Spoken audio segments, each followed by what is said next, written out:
ആഘോഷങ്ങൾ എന്താണെങ്കിലും അതിന് കുറച്ചും കൂടി മധുരം പകരുന്നത് നല്ല മധുരം കഴിക്കുമ്പോഴാണല്ലേ. അതുകൊണ്ട് തന്നെ ഇന്നത്തെ നമ്മുടെ റെസിപ്പി എന്ന് പറയുന്നത് മധുരമാണ് കേട്ടോ. നമ്മൾ എല്ലാവരുടെയും ഫേവറേറ്റ് ആയിട്ടുള്ള മൈസൂർ പാക്കില്ലേ, അത് സിമ്പിളായിട്ട് അതിലിട്ടാൽ അലിഞ്ഞു പോകുന്ന നല്ല നെയ്യുടെ സ്മെല്ലുള്ള മൈസൂർ പാക്കാണ് ഇന്നത്തെ നമ്മുടെ recipe. Welcome to jewel babies world.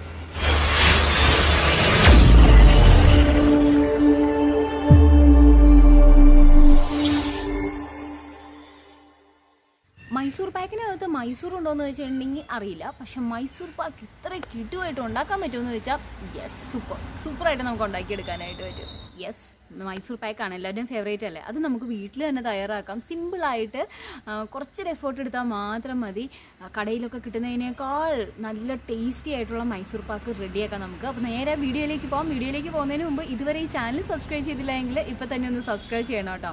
Bell button click ചെയ്യാൻ മറക്കണ്ട, ഓൾ എന്ന ഓപ്ഷൻ. നമുക്ക് നേരെ വീഡിയോയിലേക്ക് പോകാം. മൈസൂർ പാക്ക് ഉണ്ടാക്കാനായിട്ട് നമുക്ക് ആദ്യം തന്നെ ഒരു പാൻ സ്റ്റൗവിലേക്ക് വെക്കാം. അതിലേക്ക് നമുക്ക് കടലമാവ് ഇട്ട് കൊടുക്കാം. കടലമാവ് ഞാനിവിടെ എടുത്തിരിക്കുന്നത് 1 കപ്പ് കടലമാവാണ്. നമ്മളിവിടെ എല്ലാം ഏകദേശം ഒരേ അളവാണ് കേട്ടോ എടുത്തിരിക്കുന്നത്. അപ്പോൾ കറക്റ്റായിട്ട് ഈ അളവ് നോട്ട് ചെയ്ത് വെക്കുകയാണെങ്കിൽ ഇതേ ടൈപ്പിൽ തന്നെ നമുക്ക് ഉണ്ടാക്കിയെടുക്കാം. നല്ലതുപോലെ വറുത്തെടുക്കാം ഈ കടലമാവ്. ഇത് വറുത്തെടുത്ത് കഴിഞ്ഞാലാണ് ഇതിൻ്റെ ആ ഒരു പച്ച മണം എല്ലാം മാറിക്കിട്ടുള്ളൂ. അപ്പോൾ അതിനു വേണ്ടി നമുക്ക് ഫ്ലെയിം കുറച്ചിട്ടതിന് ശേഷം നല്ലതുപോലെ അതിൻ്റെ പച്ച മണം മാറുന്നത് വരെ വറുത്തെടുക്കാം. ചിലപ്പോൾ ശ്രദ്ധിച്ചിട്ടില്ലേ, ഈ കടകളിൽ നിന്ന് വാങ്ങുന്ന ഈ മൈസൂർ പാക്കിന് ഒരു പച്ച മണം അല്ലെങ്കിൽ ഒരു പച്ച രുചി ഉണ്ടാവും. അപ്പോൾ അത് മാറിക്കിട്ടാൻ വേണ്ടിയിട്ടാണ് നമ്മൾ വറുത്തെടുക്കുന്നത്. അപ്പോൾ നല്ലതുപോലെ നമുക്ക് ആ ഒരു നമുക്ക് അത് മണത്ത് നോക്കുമ്പോൾ അറിയാൻ പറ്റും. അതിൻ്റെ ആ ഒരു പച്ച മണം മാറി നല്ലൊരു വറുത്ത മണം വരും. അത് വരുന്നത് വരെ നമുക്ക് നല്ലതുപോലെ വറുത്തെടുക്കാം. ഇളക്കി കൊടുക്കാം കേട്ടോ. ഒരു 4-5 മിനിറ്റ് ഇളക്കിയെടുത്തപ്പോൾ തന്നെ അതിൻ്റെ പച്ചമണം എല്ലാം മാറി ഇതാ നല്ലതുപോലെ വറുത്ത് കിട്ടിയിട്ടുണ്ട്. ഇനി ഇത് തെള്ളിയെടുക്കണം. തെള്ളിയെടുത്ത് കഴിയുമ്പോഴാണ് അതിൻ്റെ ചെറിയ ചെറിയ കട്ടയെല്ലാം മാറി നമുക്ക് നല്ല സോഫ്റ്റ് ആയിട്ടുള്ള പൊടി കിട്ടുള്ളൂ. അല്ലെങ്കിൽ ചില ഷോപ്പുകളിൽ നിന്ന് കിട്ടുന്ന ഈ മൈസൂർ പാക്ക് കണ്ടിട്ടില്ലേ, അതിനകത്ത് കുഞ്ഞു കുഞ്ഞു കട്ടകൾ കിടക്കുന്നത്. അപ്പോൾ അത് കട്ടകൾ കളയാൻ വേണ്ടി നമുക്കിത് ഇതുപോലെ ഒന്ന് പതിയെ ഉടച്ചെടുത്തതിന് ശേഷം അത് തെള്ളി എടുക്കാം. ഇതിപ്പോൾ നോക്കി, നല്ല ഫൈനായിട്ടുള്ള പൊടി നമുക്ക് കിട്ടി. കട്ടയൊന്നും ഇല്ലാത്ത പൊടി നമുക്ക് കിട്ടിയിട്ടുണ്ട്. ഇനി നമുക്ക് ഒരു ബൗൾ എടുത്തതിന് ശേഷം അതിലേക്ക് കറക്റ്റ് 1 കപ്പ് നെയ്യാണ് ഞാനിവിടെ എടുത്തിരിക്കുന്നത്. അത് ഒഴിച്ചു കൊടുക്കാം.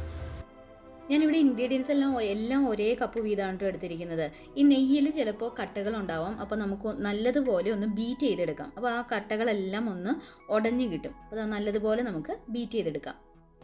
നല്ലതുപോലെ ബീറ്റ് ചെയ്ത ഈ നെയ്യിലേക്ക് നമുക്കിനി കടലമാവ് തെള്ളി വെച്ചിരിക്കുന്ന പൊടി കൂടി നമുക്കിതിലേക്ക് അല്പാൽപമായിട്ട് ചേർത്ത് കൊടുത്ത്, കട്ട ഉണ്ടാകാത്ത രീതിയിൽ വേണം കേട്ടോ. ഈ അല്പാൽപമായിട്ട് ചേർത്ത് കൊടുക്കുന്ന അതിന് വേണ്ടിയാണ്, കട്ട കെട്ടാതിരിക്കാൻ വേണ്ടിയിട്ടാണ്. അപ്പോൾ കുറച്ചിട്ട് കൊടുത്തതിന് ശേഷം നമുക്ക് ഒന്നുകൂടി ബീറ്റ് ചെയ്തതിന് ശേഷം ബാക്കി കുറച്ചും കൂടെ ഇട്ട് കൊടുക്കാം. അങ്ങനെ നമുക്ക് ഫുള്ളായിട്ട് ബീറ്റ് ചെയ്തെടുക്കാം. ഇത് കട്ട കെട്ടാതെ നല്ല ലൂസായിട്ടുള്ള പരുവത്തിന് നല്ല സോഫ്റ്റായിട്ട് കിട്ടിയാൽ മാത്രമാണ് നല്ല സോഫ്റ്റ് ആയിട്ടുള്ള മൈസൂർ പാക്ക് നമുക്കും ഉണ്ടാക്കാനായിട്ട് പറ്റുള്ളൂ. അപ്പോൾ അതുകൊണ്ട് നല്ലതുപോലെ തന്നെ ഒന്ന് ബീറ്റ് ചെയ്തെടുക്കാം. ഒരു കുഞ്ഞു കട്ട പോലും വരാത്ത രീതിയിൽ ബീറ്റ് ചെയ്തെടുക്കാം. ഇതപ്പോൾ കണ്ടില്ലേ, നല്ലതുപോലെ ഫൈനായിട്ടുള്ള ഒരു പേസ്റ്റായി കഴിഞ്ഞു. ഇത് നെയ്യും അതുപോലെ കടലമാവെല്ലാം നല്ലതുപോലെ മിക്സ് ആയി കഴിഞ്ഞു. ഇനി നമുക്ക് സ്റ്റൗവിലേക്ക് കുറച്ച് കുഴിയുള്ളൊരു പാൻ വെക്കാം കേട്ടോ.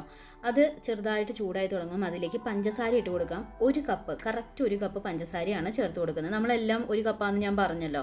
അപ്പോൾ ഇനി ഇതിലേക്ക് കറക്റ്റ് 1/4 കപ്പ് വെള്ളമാണ് കേട്ടോ ഞാൻ ഒഴിച്ചു കൊടുക്കുന്നത്. കാരണം ഒത്തിരി വെള്ളം ഇതിനകത്ത് വന്നു കഴിഞ്ഞിട്ടുണ്ടെങ്കിൽ അത് ഒത്തിരി ലൂസായിട്ട് ഇങ്ങനെ ഇരിക്കും. പിന്നെ നമ്മൾ വറ്റിച്ചെടുക്കാനായിട്ട് നടക്കണം. അപ്പോൾ കറക്റ്റ് 1/4 കപ്പ് വെള്ളമാണെങ്കിൽ ആ കറക്റ്റ് പഞ്ചസാര അലിഞ്ഞ് കിട്ടാനുള്ള വെള്ളം ഉണ്ടാവുള്ളൂ. അപ്പോൾ നമുക്ക് പെട്ടെന്ന് തന്നെ അത് ഒരു ഒറ്റനൂൽ പരുവത്തിന് കിട്ടുകയും ചെയ്യും. അപ്പോൾ അതുകൊണ്ട് എപ്പോഴും ശ്രദ്ധിക്കുക, 1/4 കപ്പ് വെള്ളം മാത്രം ഒഴിച്ചു കൊടുത്താൽ മതി. ഇത് ലോ ഫ്ലെയിമിൽ വേണം കേട്ടോ ചെയ്തെടുക്കാനായിട്ട്. ഇതാ ഇതുപോലെ വരും. പെട്ടെന്ന് അല്ലെങ്കിൽ കട്ടയായി പോകാനായിട്ടുള്ള ചാൻസ് ഉണ്ട്. അപ്പോൾ ഒറ്റനൂൽ പരുവത്തിന് നമുക്ക് കിട്ടണം. അപ്പോൾ അതിന് വേണ്ടി ലോ ഫ്ലെയിമിൽ നല്ലതുപോലെ നമുക്ക് ഇളക്കിയെടുക്കാം. അപ്പോൾ ഇതാ ഏകദേശം ഇത് റെഡിയായി വരുന്നുണ്ട്. നമുക്കൊന്ന് നോക്കാം ഇത് ഒറ്റനൂൽ പരുവായോ എന്ന്. ഇത് കറക്റ്റായിട്ട് നമുക്ക് ഒറ്റനൂൽ പരുവത്തിന് കിട്ടിയിട്ടുണ്ട്. അപ്പോൾ ഇനി നമുക്ക് ഒന്നും കൂടെ ഫ്ലെയിം കുറച്ചിടാം. അതിന് ശേഷം നമ്മൾ റെഡിയാക്കി വെച്ചിരിക്കുന്ന നെയ്യും അതുപോലെ കടലമാവും ഇല്ലേ, ആ ബാറ്റർ നമുക്ക് ഇതിലേക്ക് ചേർത്ത് നല്ലതുപോലെ അപ്പം തന്നെ നല്ലതുപോലെ നമുക്ക് ഇളക്കി കൊടുക്കാം കേട്ടോ. ലോ ഫ്ലെയിമിലിട്ട് ഇളക്കിയെടുക്കുന്നതാണ് കേട്ടോ നല്ലത്. നമുക്ക് ഏകദേശം ഒരു 5-10 മിനിറ്റ്, അതിൽ കൂടുതൽ പോവില്ല. കാരണം ഇത് ഓൾറെഡി നമ്മൾ ഒറ്റനൂൽ പരുവത്തിലുള്ള പഞ്ചസാര സിറപ്പിലേക്കാണ് ഇത് ചേർത്തിരിക്കുന്നത്. അതുകൊണ്ട് അധികം ഇളക്കേണ്ട വരില്ല. പെട്ടെന്ന് തന്നെ അത് നല്ല പോലെ കട്ടയായി ഇതാ വരുന്നുണ്ട് കണ്ടോ. ഇപ്പോൾ ഇളക്കാനായിട്ട് കുറച്ച് ബുദ്ധിമുട്ടായി തുടങ്ങി. അപ്പോൾ നല്ലതുപോലെ നമുക്ക് അതിൻ്റെ ചുറ്റും ഇളക്കിയെടുക്കാം. അപ്പോൾ പതിയെ അത് കട്ടയായി ആ നെയ്യുടെ ഉള്ളിൽ അത് നല്ല കട്ടയായിട്ട് വരും. ഇതിപ്പോൾ കണ്ടോ നല്ലതുപോലെ കുറുകി വന്നിട്ടുണ്ട്. ഇതിൻ്റെ ആ നെയ്യും എല്ലാം നെയ്യ് പതിയെ മുകളിലേക്ക് വന്ന് തുടങ്ങിയിട്ടുണ്ട്. ഇപ്പം നല്ല ടഫാണ് കേട്ടോ ഇളക്കിയെടുക്കാനായിട്ട്. കുറച്ചിങ്ങനെ കട്ടയായി വരുന്നുണ്ട്. ഇനിയിപ്പോൾ അതിൻ്റെ ഒരു പാകം കുറച്ചും കൂടെ മാറും. നമ്മുടെ പാത്രത്തിൽ നിന്നെല്ലാം വിട്ട് പോരുന്ന കണ്ടോ, അത് പതിയെ വിട്ട് പോരുന്നുണ്ട് കണ്ടോ. അത് കണ്ടോ, ഇതുപോലെ പാത്രത്തിൽ നിന്ന് വിട്ടു പോരുന്ന പാകത്തിന് നമുക്ക് പെട്ടെന്ന് തന്നെ സ്റ്റൗ ഓഫ് ചെയ്യാം. അതെല്ലാം നല്ല സോഫ്റ്റ് ആയിട്ട് വേണ്ടെങ്കിൽ ഇത് കറക്റ്റ് പാകമാണ്. ഇതുപോലെ വിട്ടു പോരുന്ന പാകത്തിന് നമുക്ക് ഓഫ് ചെയ്യാം. കുറച്ചും കൂടെ നല്ല ഹാർഡായിട്ടുള്ള മൈസൂർ പാക്കാണ് വേണ്ടതെങ്കിൽ കുറച്ച് സമയം കൂടെ നമുക്ക് സ്റ്റൗ ഓഫ് ചെയ്യാതെ തന്നെ ഇളക്കിക്കൊണ്ടിരിക്കാം.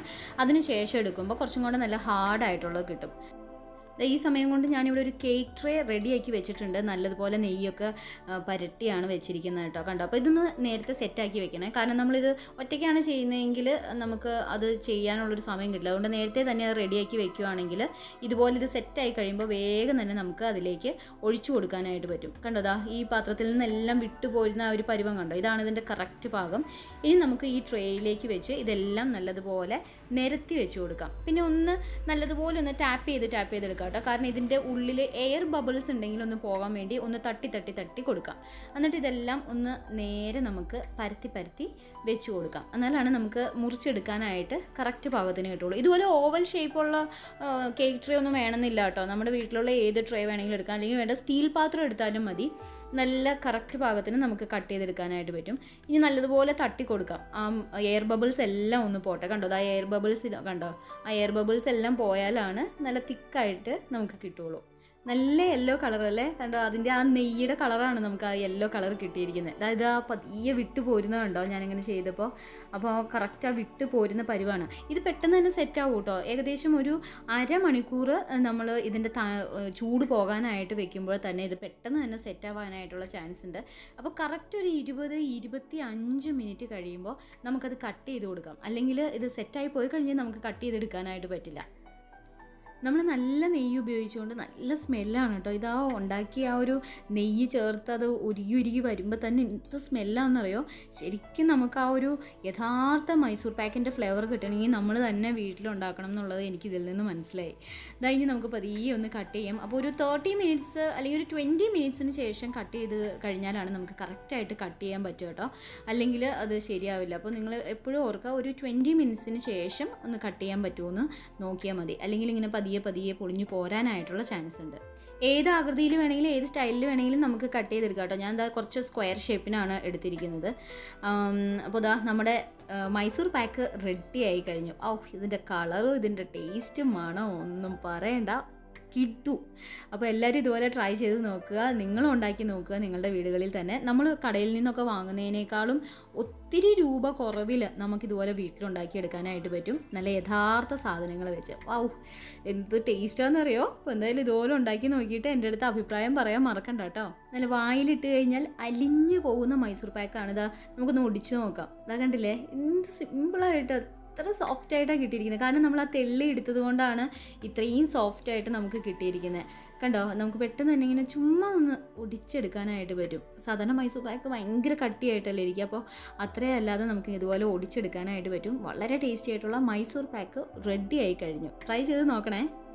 നമ്മൾ വീട്ടിലുണ്ടാക്കുന്ന മൈസൂർ പാക്കിന് എന്നാ ടേസ്റ്റാന്നേ കിട്ടും.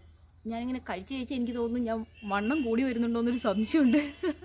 എന്തായാലും നിങ്ങൾ ട്രൈ ചെയ്ത് നോക്കൂട്ടോ. നല്ല സൂപ്പർ കിടിലൻ മൈസൂർ പാക്കാണ്. വീണ്ടും ഇതുപോലുള്ള നല്ല സൂപ്പർ വീഡിയോസുമായിട്ട് നമുക്ക് വീണ്ടും കണ്ടുമുട്ടാം. അതിന് വേണ്ടിയിട്ട് ആദ്യമായിട്ടാണ് ഈ ചാനൽ കാണുന്നതെങ്കിൽ ഇപ്പോൾ തന്നെ ഒന്ന് സബ്സ്ക്രൈബ് ചെയ്യണം കേട്ടോ. ബെൽ ബട്ടൺ ഓൾ എന്ന ഓപ്ഷൻ ക്ലിക്ക് ചെയ്താൽ മാത്രമാണ് നിങ്ങൾക്ക് പുതിയ വീഡിയോസ് അപ്പോൾ തന്നെ നിങ്ങളുടെ കൈകളിലേക്ക് എത്തുള്ളൂ. അപ്പോൾ അതുകൊണ്ട് ആ ബെൽ ബട്ടൺ ഓൾ എന്ന ഓപ്ഷനും കൂടെ ഒന്ന് ക്ലിക്ക് ചെയ്ത് വെച്ചോളൂ. വീണ്ടും നല്ല സൂപ്പർ വീഡിയോസുമായിട്ട് കാണാം. അതുവരേക്കും it's me Jewel Baby signing of.